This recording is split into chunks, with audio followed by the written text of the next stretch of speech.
In today's video, I'm going to teach you how to create and customize a website using Google Sites.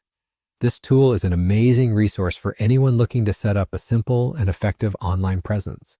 Whether you're a small business owner, a teacher needing a class website, or just someone interested in sharing your ideas with the world. It's straightforward, user-friendly, and best of all, it's completely free to use. Let's dive in.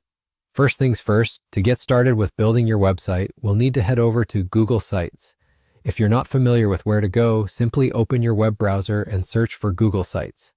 You'll be prompted to log into your Google account if you haven't done so already. Once you've logged in, you'll find yourself at the Google Sites homepage, which will present you with different templates you can choose from. These templates are a great starting point because they give you a structure to work with, which can be particularly helpful if you're not sure where to start. Next, let's move on to customizing the look of your site, which brings us to selecting a background.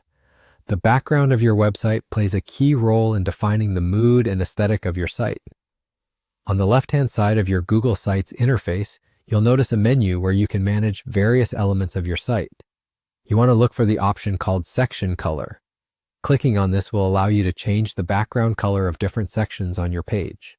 This feature is super useful if you want to create a visually engaging website without needing any design experience. You can choose colors that match your brand or personal style, helping to make your site more cohesive and pleasing to the eye. Remember, the goal here is to ensure your content is readable and that the colors don't clash with each other. Subtle colors often work best as they provide a neat and professional look.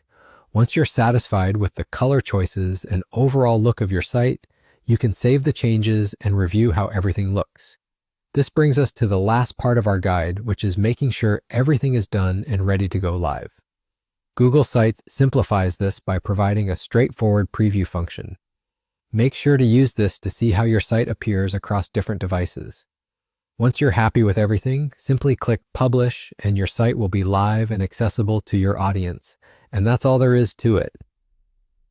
With just these few simple steps, you've successfully created a website and customized it to your liking using Google Sites. Thank you for watching, and hopefully you found this guide helpful.